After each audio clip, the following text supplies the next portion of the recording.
प्राणे सर्वं प्रतिष्ठितम् रुचो यजुंषि सामानि यज्ञक्षत्रं ब्रह्म च प्रजापतिश्चरसि गर्भे त्वमेव प्रतिजायसे तुभ्यं प्राणप्रजास्त्विमां बलिं हरन्ति यः प्राणैः प्रतितिष्ठसि।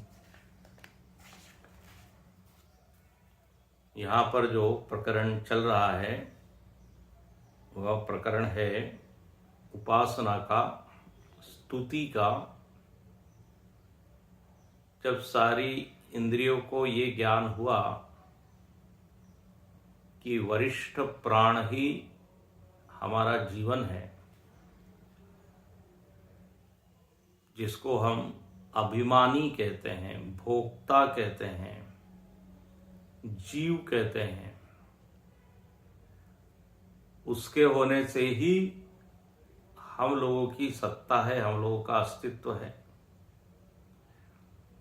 तो वो सारी इंद्रियां स्तुति कर रही है। इन इंद्रियों को ही देवता कहा। तो यहां पर साधक के लिए श्रुति कहती है कि भोक्ता में आप प्रजापति की भावना कीजिए। ये जो अहम है, इस अहम में प्रजापति की भावना, ये जो भोक्ता है, जो जिसको वरिष्ठ प्राण कहा, बोले यही सर्वश्रेष्ठ है, यही मानो कि परमेश्वर है। सबके केंद्र में ये भोक्ता ही है। तो इस भोक्ता में प्रजापति के सारे लक्षण घटाना है। भोक्ता में प्रजापति की भावना करना,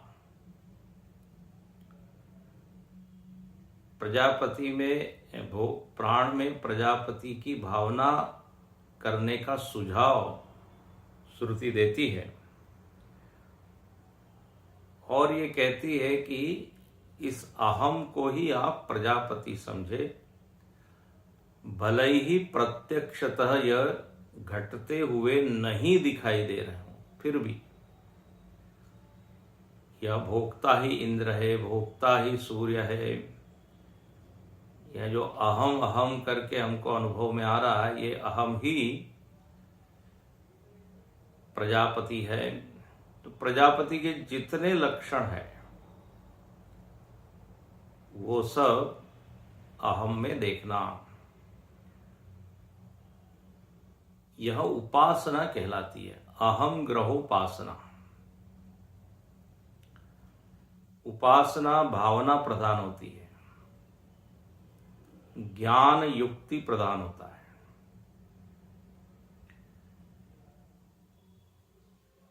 ज्ञान में एक प्रमाण चाहिए, जैसे नेत्र प्रमाण से हमको रूप का ज्ञान होता है। कल आपको उदाहरण हम दे रहे थे, स्पर्श के द्वारा अग्नि की उष्णता का ज्ञान होता है, लेकिन अग्नि में दिव्यत्व की भावना ये नेत्र पर निर्भर नहीं है। नेत्र से तो अग्नि दिख रही है, तो अग्नि में देव देखने के लिए भावना चाहिए।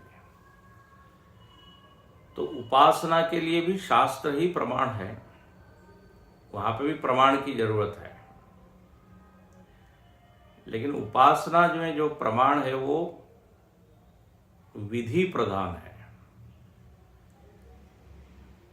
ऐसा करना चाहिए, ऐसा शास्त्र कहता है। ज्ञान में जब आप कहते हैं कि प्रमाण की जरूरत है, तो उस प्रमाण का स्वरूप थोड़ा भिन्न होता है। वहां पर वस्तु जैसी है वैसी वो दिखाता है, वो प्रकाशक है, वहां कोई विधि नहीं है।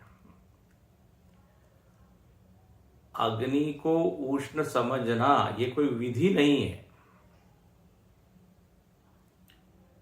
कि ऐसा करना चाहिए, आप करो या न करो, स्पर्श करते ही आपको उष्णता की अनुभूति हो जाएगी, मानो या न मानो। लेकिन अग्नि को देव मानो न मानो ये आपके ऊपर है। तो शास्त्रोक्त आलंबन, शास्त्रों ने आलंबन दिए हैं, उनमें आप भावना कीजिए। जैसे शालिग्राम शिला में विष्णु की भावना, तो ये इसमें शास्त्र प्रमाण है। शिवलिंग में जगदीश्वर परमेश्वर की भावना, शास्त्रों ने कहा है। गंगा जी का जो जल है उसमें माता की भावना, गंगा को मां मानना, पृथ्वी को देवी मानना, कल आपको बताया है। तो यहां पर इस अहम, शिवलिंग के जगह अहम रख दीजिए, शालिग्राम की जगह अहम रख दीजिए, और उसमें सारी भावनाएं आप उड़ेल दीजिए। आप मानो अपने आप से ही संवाद कर रहे हैं। एक अहम संबोध्य है और दूसरा गौण अहम संबोधन करने वाला है। जैसे हम अपने आप से बात करते हैं, तो जो बात करने वाला है वो ये गौण प्राण है। गौण प्राण मतलब ये इंद्रियां आदि 21 तत्व, 21 आपको बताए हैं। और संबोध्य मतलब कौन? तो वरिष्ठ प्राण, जो भोक्ता है, हाँ, जिसके बिना ये इंद्रियां कुछ नहीं कर सकती। तो अब ये गौण प्राण मुख्य प्राण में सारी प्रजापति के जितने लक्षण है वो घटा रहे हैं कि ये अहम ही क्या बना हुआ है। तो कल हमने देखा ब्राह्मण है, क्षत्रिय है, वेद मूर्ति ब्राह्मण, यज्ञ मूर्ति ब्राह्मण, ब्राह्मण नहीं है बल्कि प्रजापति ही है। फिर अंदर बाहर और सब दूर प्रजापति ही है। प्रजापतिश्चरसि गर्भे, किसका जन्म हो रहा है? तो बोले प्रजापति का ही जन्म हो रहा है। गर्भ में कौन आ रहा है? प्रजापति ही। तो प्राण में प्रजापति को देखना, प्रजापति के जितने लक्षण हैं। अब देखिए, इसको उदाहरण देते हैं, थोड़ा और स्पष्ट होगा। जैसे स्वप्न में जो स्वप्नाभिमानी है, ध्यान से सुनना, जो स्वप्न देख रहा है, स्वप्न से जिसका तादात्म्य है, उसको कहते हैं स्वप्नाभिमानी। वो स्वप्नाभिमानी क्या देख रहा है? वर्षा हो रही है, सूर्य तप रहा है, वायु बह रही है, तो वो क्या कहेगा कि मैं ही मेघ के रूप में बरस रहा हूं, मैं ही सूर्य के रूप में प्रकाशमान हूं, मैं ही वायु के रूप में संचरित हो रहा हूं, मैं ही नदी के रूप में प्रवाहित हो रहा हूं। तो अब इस तरह से कहने में आपत्ति नहीं होनी चाहिए। बस ठीक उसी तरह यह प्राण या ये जो अहम है, भावना करे, भले ये प्रत्यक्ष नहीं घट रहा है, युक्ति से नहीं समझ में आ रहा है कि मैं कैसे सूर्य के रूप में तप रहा हूं। अब देखो, स्वप्न में होता है कि नहीं? स्वप्न काल में तो यही अनुभव, स्वप्न काल में लगता है सूर्य अलग है, मेघ अलग है, वायु अलग है, पृथ्वी अलग है। लेकिन जागने पर तो ये कह ही सकता है कि मैं ही मैं था। ऐसे ही यहां पर अब इसकी झलक विभूति योग में हमने कल आपको संकेत किया था, जहां भक्त लोग कृष्ण को ही देख रहे हैं और भगवान कहते हैं मुझको देखना चाहिए। यदि आपको मेरी भक्ति करनी है, उपासना करनी है, तो फिर रुद्राणाम शंकरश्चास्मि, दैत्यानाम प्रहलाद अस्मि, अश्वत्थानाम वृक्षाणाम अश्वत्थ। बिल्कुल वही बात यहां पर कही है। मतलब जिधर आप नजर उठाएं उधर वही प्रजापति है। यदि इस तरह की भावना गाढ़ी होती चली जाए, घनीभूत होती चली जाए, तो कभी भी उसका प्रजापति से वियोग नहीं होगा। जैसे कृष्ण से वियोग नहीं होगा। हिमालय की ओर देखे तो बोले ये भी तो कृष्ण है, पीपल की ओर देखा बोले ये भी तो कृष्ण है। तो आप कृष्ण से अलग हो ही नहीं सकते। तो उपासना का ये स्वरूप होता है। तो यहां पर प्रजापति को रख दिया है। प्राण में, अहम में ये सब लक्षण घट रहे हैं।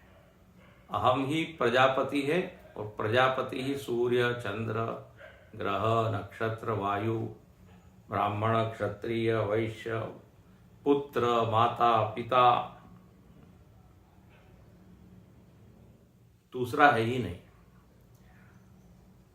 अब जैसे 7वें मंत्र में कहा कि गर्भ में आप ही आते हैं और जन्म लेते हैं। तुभ्यम प्राणम प्रजातिमा बलिम हरंती। अब इसको भाष्य में देखते हैं, भाष्य क्या लिखते हैं। 7वां मंत्र का भाष्य, यह प्रजापति अपि स त्वमेव गर्भे चरसी। ये जो प्रजापति है वह तू है। ये जो अहम है, जो भोक्ता है, यही प्रजापति है। और वही गर्भ में चरसी, गर्भ में विचरण कर रहा है। पितुः मातुश्च प्रतिरूपः सन प्रतिजायसे। बोले ये जो पुत्र है, पुत्री है, ये क्या है? माता पिता का ही अंश है। माता पिता ही पुत्र के रूप में आ रहे हैं, तो उन्हीं का प्रतिरूप है। तो बोले माता पिता के प्रतिरूप होकर पुत्र के रूप में तू ही आ रहा है। और माता पिता का प्रजातित्व तो पहले से ही सिद्ध है। प्रजापतित्वात् एव प्राग एव सिद्धम। मतलब माता प्रजापति है, पिता प्रजापति है, पहले ये भावना की और फिर वही कौन बन गया है? पुत्र। माता पिता का ही अंश पुत्र है, तो वो भी फिर कौन है? प्रजापति ही है। तव मातृपितृत्वम सर्वदेह देही आकृति शब्दैनैकः प्राणः सर्वात्मा असि। प्राण ही सर्वात्मा है, प्राण ही प्रजापति, प्रजापति ही माता पिता और माता पिता ही पुत्र। तो देखो कैसे चल रहा है।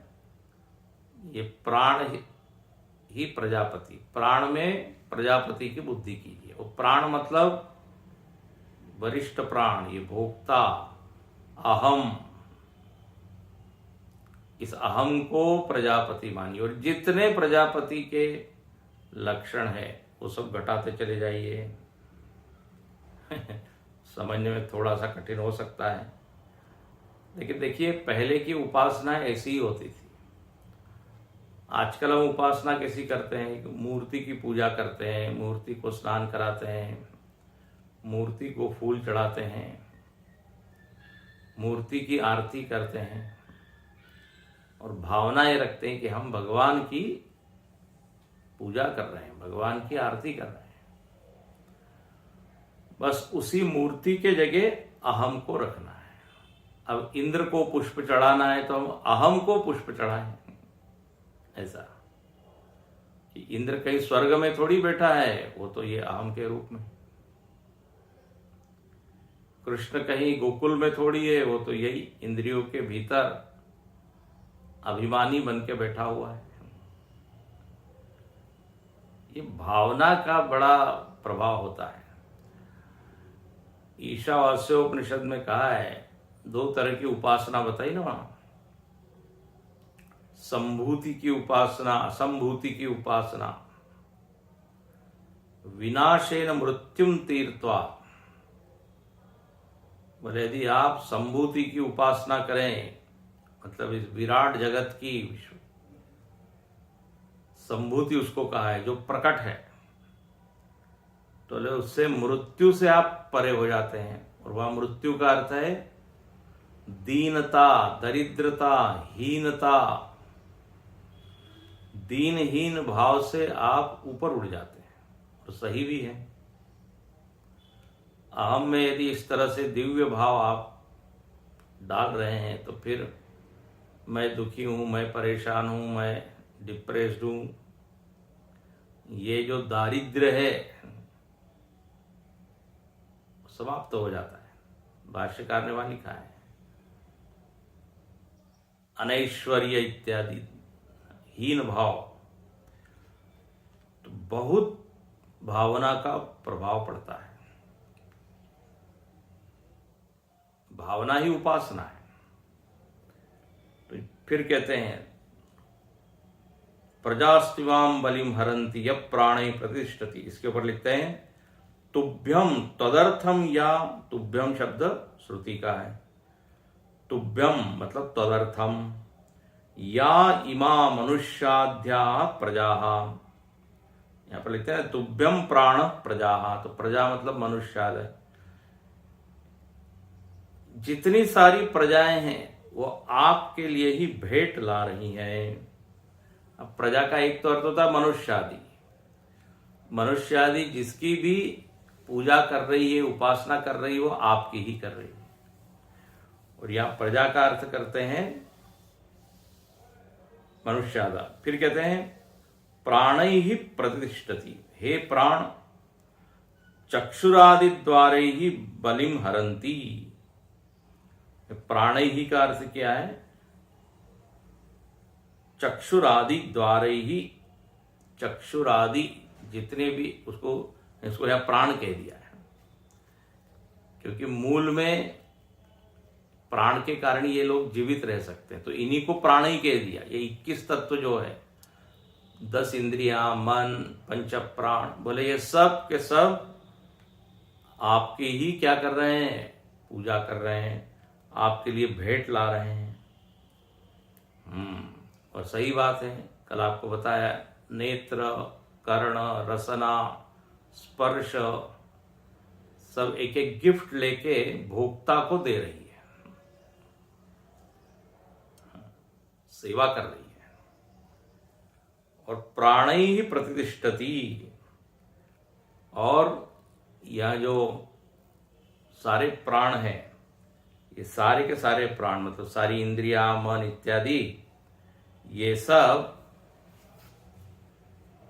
भोक्ता के कारण ही स्थित है। प्रतिष्ठति, आप ही इन सब लोगों को जीवन देकर स्थित है, ऐसा यहां पर अर्थ है। चक्षुरादि इंद्रिया के साथ संपूर्ण शरीर में आप प्रतिष्ठित हैं। और आप मानो कि क्या है? बॉस है, स्वामी है, और ये सब सेवक सेविकाएं हैं। इसलिए अंत में लिखते हैं भोक्ता ही यतः त्वम। आप भोक्ता है, और आपके अलावा सब क्या है? भोज्य है। तव एव अन्यत सर्वम भोज्यम। बस दो ही तो विभाग है, भोक्ता और भोज्य। तो ये भोक्ता ही प्राण है, यही प्रजापति है, और ये अन्न इत्यादि शब्द स्पर्श ये सब भोज्य है। ये इंद्रियां सारी देवता ला ला के इस भोक्ता को दे रहे हैं, और भोक्ता एंजॉय कर रहा है। तो इस भोक्ता को आप भोक्ता का ध्यान कीजिए, अहम के ऊपर ध्यान टिकाइए। फिर कहते हैं ये अहम या भोक्ता ही कौन बना है? आगे देखते हैं।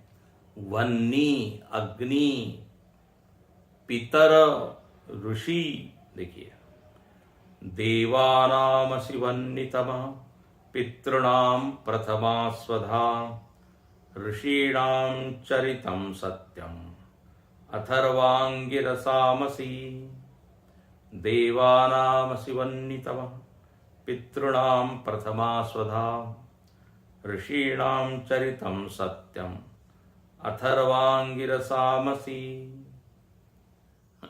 अब आगे चलिए, स्तुति का प्रकरण चल रहा है। अहम में देखते चले जाइए, अहम ये भोक्ता है, ये क्या क्या बना है। बोले देवानाम इंद्राद्री नाम असि भवसी, तुम ही कौन हो। बोले देवताओं के लिए मतलब किन के लिए, इंद्रादि देवताओं के लिए तुम अग्नि हो। तो अब अहम में किसको देखे, बोले अहम ही अग्नि बना हुआ है। अच्छा, अग्नि के लिए यहां क्या शब्द दिया है, वह्नितम। वह्नितम, वह्नि कहते हैं अग्नि को। वह्नि क्यों कहते हैं, तो बोले वहनात् वह्नि, अग्नि जो है वहन करती है। जो भी आहुति समिधा हविषा डालते हैं, हवि, तो उसको देवताओं तक ले जाने वाली कौन है, अग्नि। और अग्नि को यहां लिखा है वह्नितम। वह्नितम क्यों लिखा है, वह्नि क्यों नहीं लिखा। तो यहां पर अर्थ होता है सभी वहन करने वालों में आप श्रेष्ठ हैं। ये तम है ना, तम ये सुपरलेटिव डिग्री हो गई। यहां टीकाकार लिखते हैं वह्नि शब्द वहनात् वह्नि इति, वहन करने वाले में, और आप सबसे श्रेष्ठ है वहन करने वाले, इसलिए वह्नितम। प्रापयितृतमः, प्राप्त कराने वालों में आप सबसे श्रेष्ठ हैं। जैसे कुरियर होता है कि नहीं, कुरियर मैन आपको प्राप्त करा देता है। वस्तु कहीं दी जा रही है, आपके घर तक आ जाती है। ऐसे ही अग्नि को कहा जाता है, ये इंद्र को दे दीजिए, इंद्राय स्वाहा, वरुणाय स्वाहा, तो वो वहन करके ले जाती है और दे देती है। इसलिए पहले भी आपको बताया है, वह्नि को, अग्नि को देवताओं की जीभ का है, जुह्वा। जैसे जुह्वा से हम ग्रहण करते हैं, ऐसे ही आहुति को ग्रहण करने वाली कौन, अग्नि। तो वहन करती है ये। तो बोले आप ही अग्नि के रूप में हैं। अब आप देखिए, स्वप्न में यदि हवन हो रहा है तो स्वप्न का की जो अग्नि है वो कौन है, स्वप्नाभिमानी ही है ना। मंत्र भी कौन है, आप ही है। इसलिए वो जो गीता में श्लोक आता है, जो हम भोजन के पहले बोलते हैं, ब्रह्मार्पणम ब्रह्म हवि ब्रह्माग्नौ ब्रह्मणाहुतम ब्रह्मैव तेन गंतव्यम ब्रह्म कर्म समाधिना। ब्रह्म ही मंत्र है, ब्रह्म ही आहुति है, ब्रह्म ही देवता है, ब्रह्म को ही सब समर्पित हो रहा है। कहां पहुंचेगा, ब्रह्म तक ही पहुंचेगा। तो स्वप्न में भी हम ऐसा ही देख सकते हैं, और उसी को अब ये अहंग्रहोपासना में देखना है। ये अहम ही अग्नि है, और देखो अहम ही कौन है, पितृणाम प्रथमा स्वधा। पितर लोगों को जो आहुति दी जाती है तो उसको कहते हैं स्वधा, याद रखिए। देवताओं को जब आहुति दी जाती है तब हम उच्चारण करते हैं स्वाहा, पितरों को कहते हैं स्वधा। अब यहां भाष्यकार लिखते हैं श्रुति कहती है पितृणाम प्रथमा स्वधा, पितर लोगों के लिए स्वधा अर्पित की जाती है। बोले वो आप ही है। अच्छा, स्वधा शब्द के आगे प्रथम लिखा है, प्रथमा स्वधा, तो प्रथमा क्यों लिखा है। तो भाष्यकार यहां भाष्य करते हैं, पितॄणाम नांदि मुखे श्राद्धे या पितृभ्यो दीयते स्वधा अन्नम। बोले ऐसा है, जब कोई भी बड़ा हवन होता है, यज्ञ होता है, तो पहले एक नांदी मुख श्राद्ध होता है। ये अवश्य करना चाहिए। टीकाकार लिखते हैं कि ये आगे लिखते हैं, कर्मणि प्रथमम नांदीमुख श्राद्धस्य अवश्य कर्तव्यत्वात् सा प्रथमा। अगले पृष्ठ पे आनंद गिरी जी के टीका में दूसरी लाइन देखिए, दूसरी नहीं, प्रथम लाइन। तो बोले जब भी यज्ञ होता है तो एक नांदी मुख श्राद्ध किया जाता है, उसमें पितरों को आहुति अर्पित की जाती है। तो देवताओं का हवन करने के पहले, ध्यान से सुनिए, पितरों को ये स्वधा करके आहुति दी जाती है।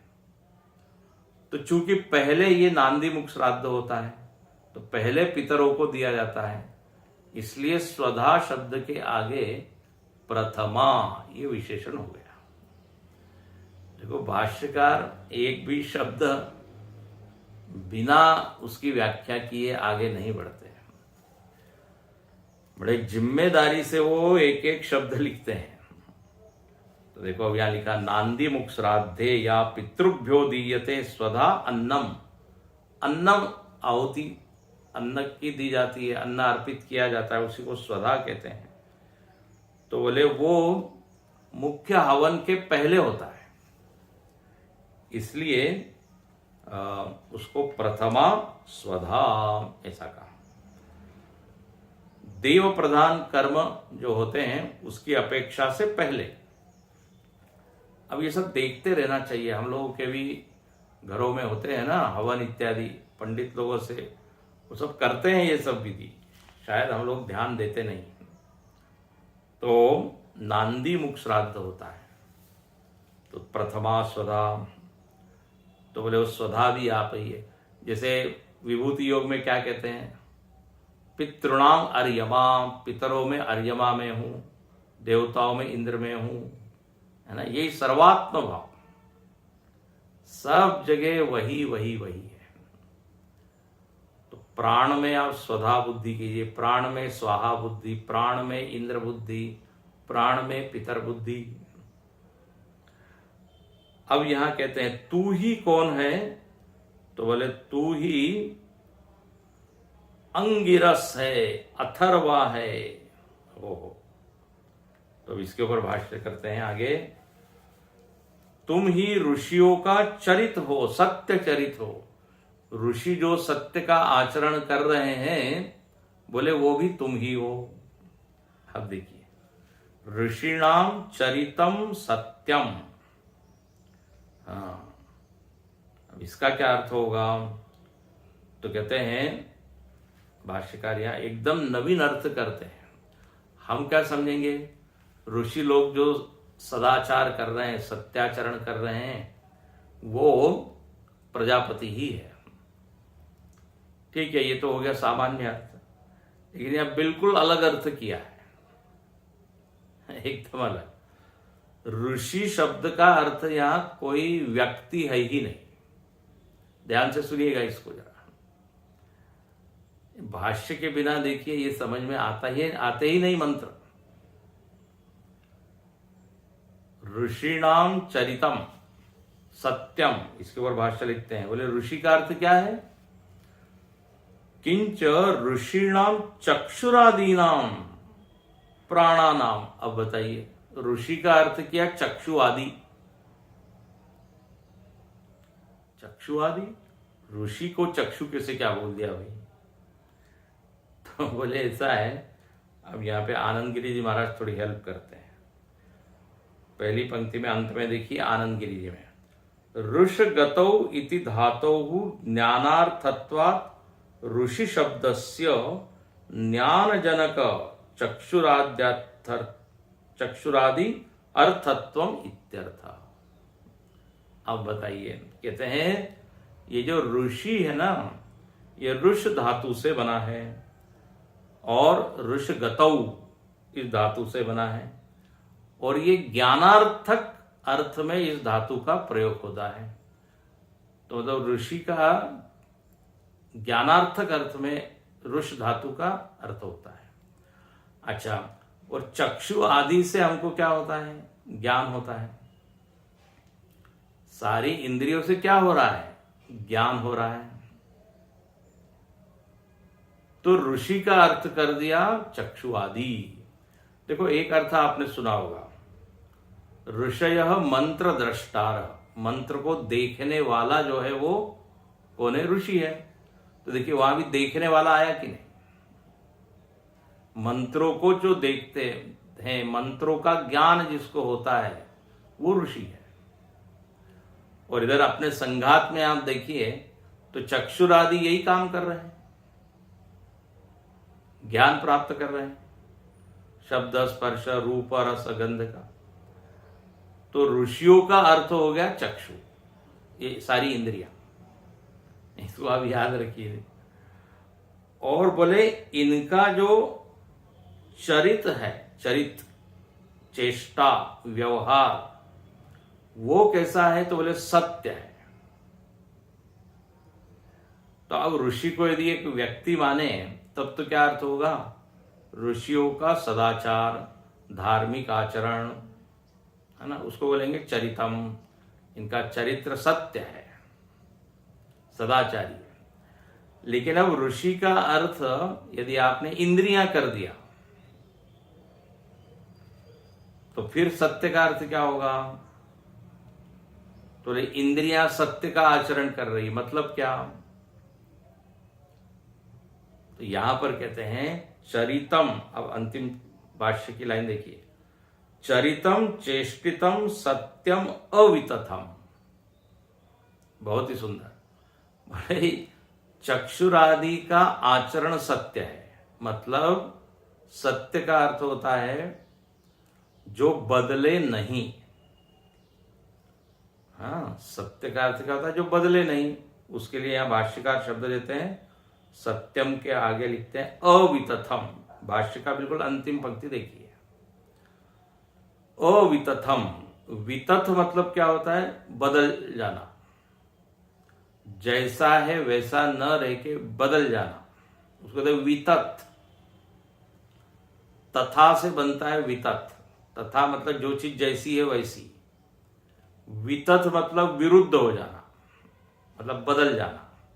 और अवितथ मतलब बदलना नहीं। अवितथम, नहीं बदलना। और नहीं बदलने को ही क्या कहेंगे? सत्यम। तो सत्य का अर्थ हुआ अवितथ, अव्यभिचारी। व्यभिचार का मतलब होता है बदलना, परिवर्तन होना, कभी इधर जाना कभी उधर जाना, कभी एक वृत्ति होना कभी दूसरी वृत्ति होना, उसको कहते हैं व्यभिचार। गीता में भगवान कहते हैं अव्यभिचारिणी भक्ति होनी चाहिए, न बदलने वाली। तो इंद्रियों का आचरण कैसा है? तो बोले सत्य है, मतलब अव्यभिचारी है, बदलने वाला नहीं है। मतलब क्या? मतलब ये सारी इंद्रियां जो जो इनको काम दिया गया है, ध्यान से सुनना, वह काम करती है, बदलती नहीं है। नेत्र को यदि कहा है आपको देखना है तो वह बिल्कुल देखते ही रहेगी, यदि थक भी जाए तो भी। अपना अपना नियत जो धर्म है उसको निभाती है, अपने स्थान को जोड़ते हैं। मतलब ये नहीं कि नेत्र कहेगा अब आज मैं देखता नहीं हूं, अब मैं आज जरा सुन लेता हूं। तो आप किताब खोल के पढ़ने के लिए बैठे तो वहां नेत्र उपलब्ध ही नहीं है। बोले कहाँ गए? बोले वो कान में चले गए। सत्संग में आप बैठे हैं और श्रवण इंद्रिया नदारद हो गई। श्रवण इंद्रिया कहाँ गई? बोले हम शॉपिंग के लिए जा रहे हैं। पादेंद्रिय में चली गई और घूम रही है वो।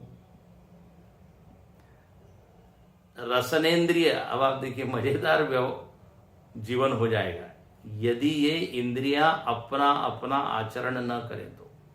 सत्य आचरण, गुरुजी कहते हैं अपना शरीर विशृंखलित हो जाएगा, शरीर गिर जाएगा, चल ही नहीं पाएगा। सारी इंद्रियों का चरित्र कैसा है? सत्यम। जो जो उनको काम दिया है, इसलिए देखो, टीम वर्क का एक सबसे अच्छा उदाहरण मतलब शरीर है। टीम सफल कब होती है? जिसको जो काम दिया है वो वही करे। जिसको जहां अपॉइंट किया है, भाई आपको इस टेबल पे बैठना है, कुर्सी पे बैठना है, रिसेप्शन जो भी आए उसका नाम लिखना है, अब एक काम दे दिया। अब वो बीच में से उठ के किचन में चला गया, बीच में से उठ के मंदिर चला गया, जिसको मंदिर का काम दिया है वो उधर आ गया, तो कैसे काम होगा? कोई भी कार्य सफल नहीं होगा। जब संस्था होती है तो सबका एक एक अपना क्या स्वधर्म होता है, नियत धर्म, वो यदि होगा तो वो स्मूथली है ना, बड़े आराम से बड़े बड़े काम निपट जाते हैं, हो जाते हैं।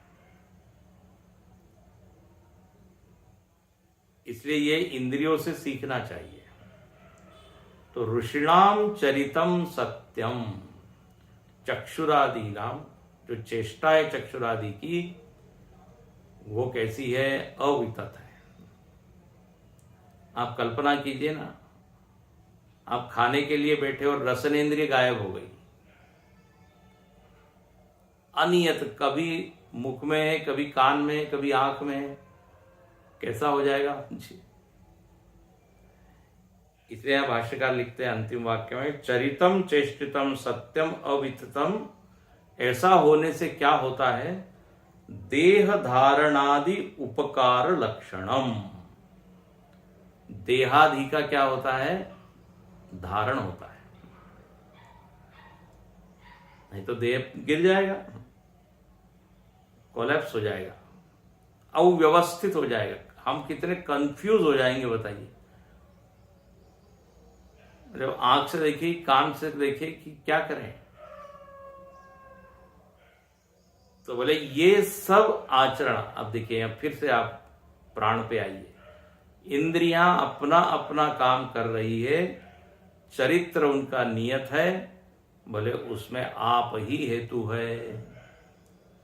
आपके होने से, ये अहम भाव भोक्ता होने से ये इंद्रियां व्यवस्थित काम कर रही है, ऐसा यहां वर्णन है।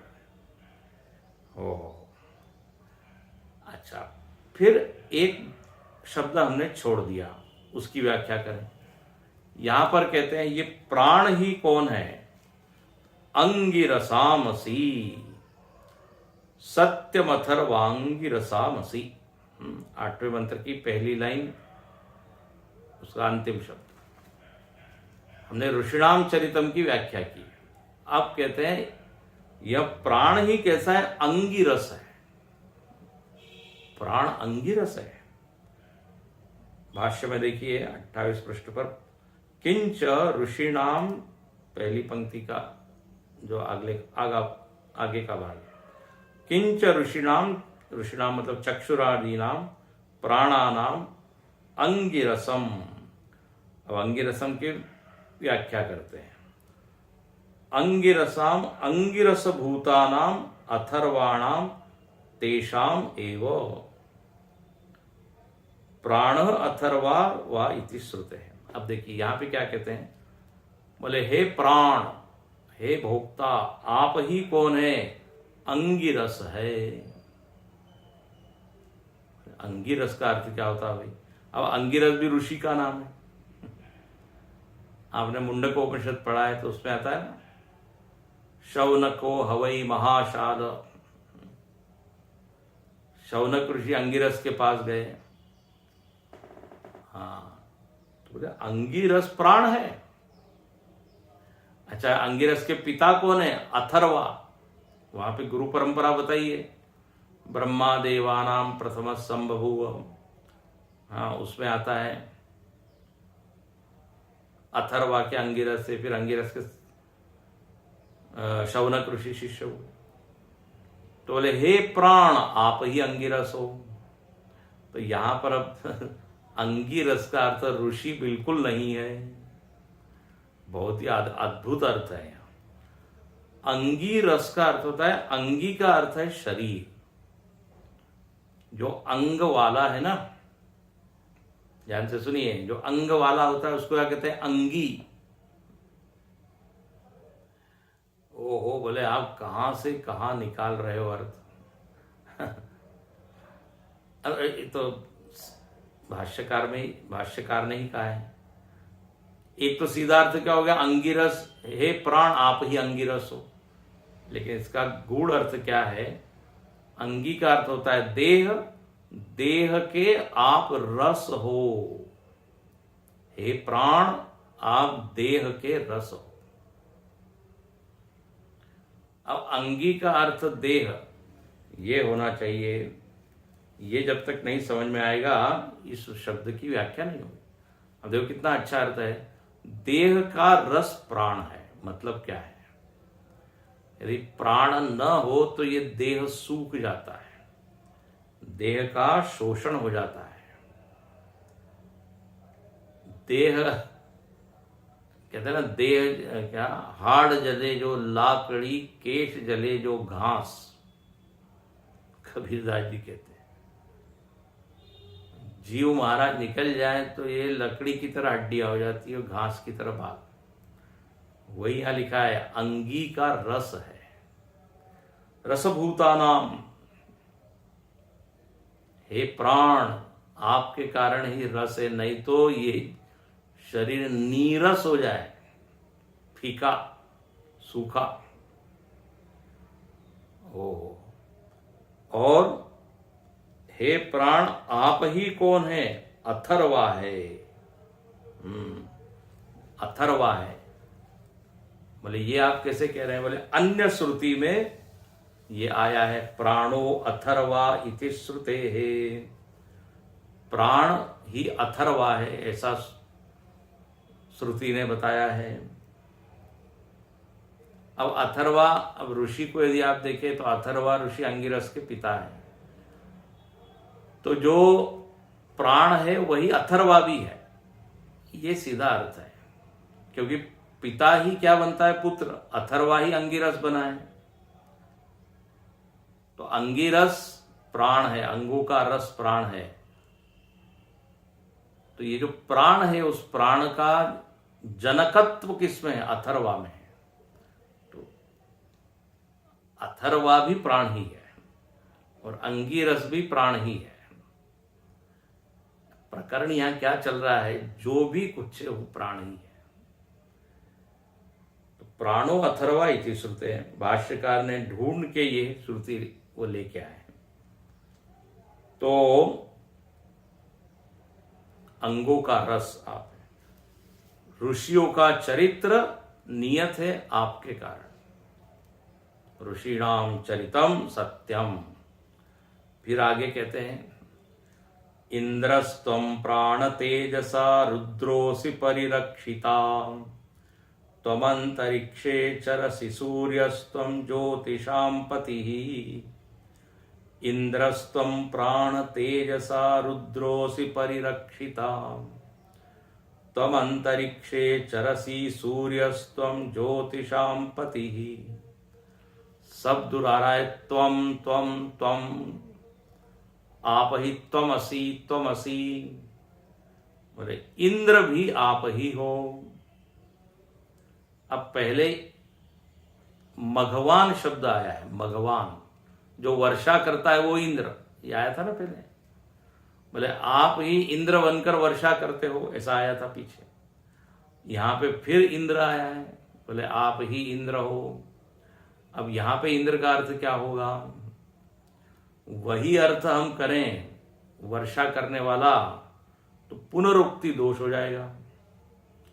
इसलिए देखो भाष्यकार क्या अर्थ करते हैं, इंद्र परमेश्वर त्वम, हे प्राण, हे प्राण आप ही इंद्र हो। और इंद्र मतलब परमेश्वर हो।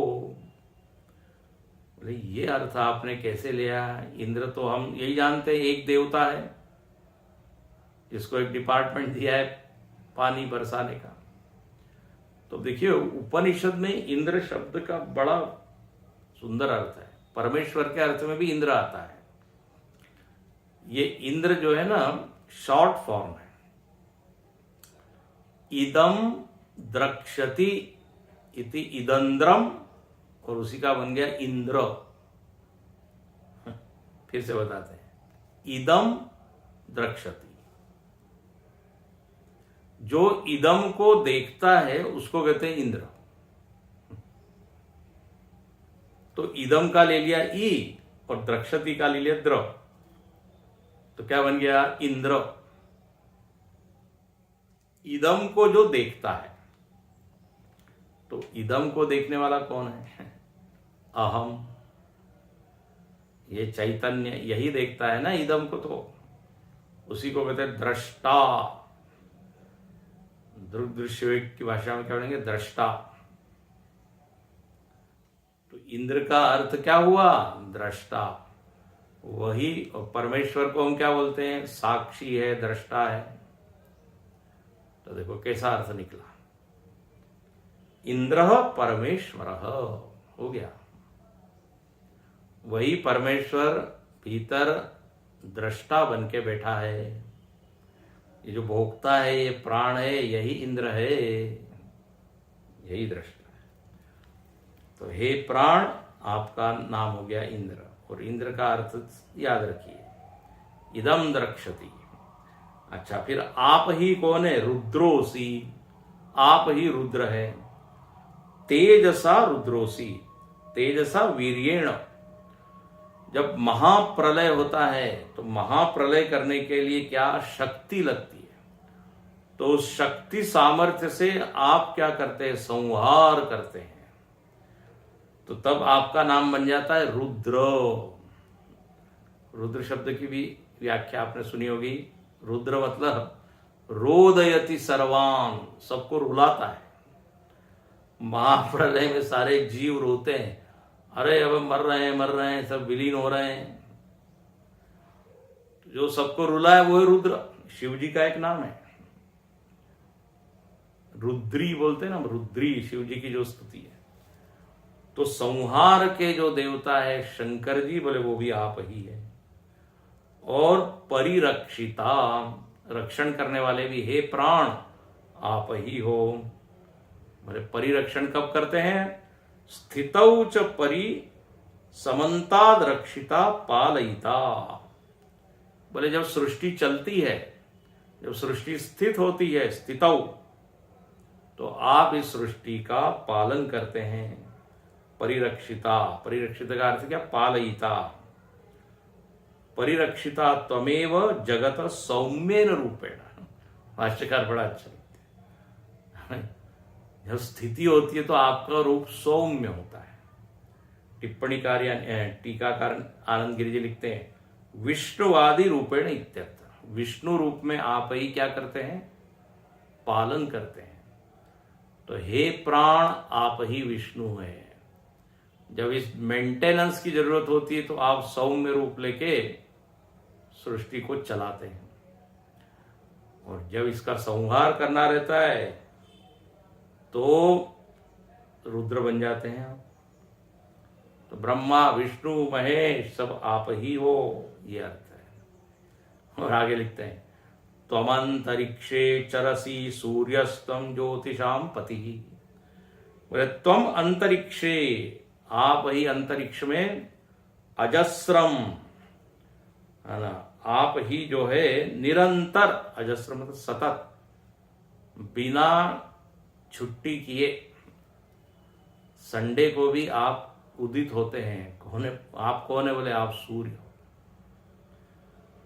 तो यहां लिखते हैं अजस्रम चरसी उदया, उदय अस्तमयाभ्याम।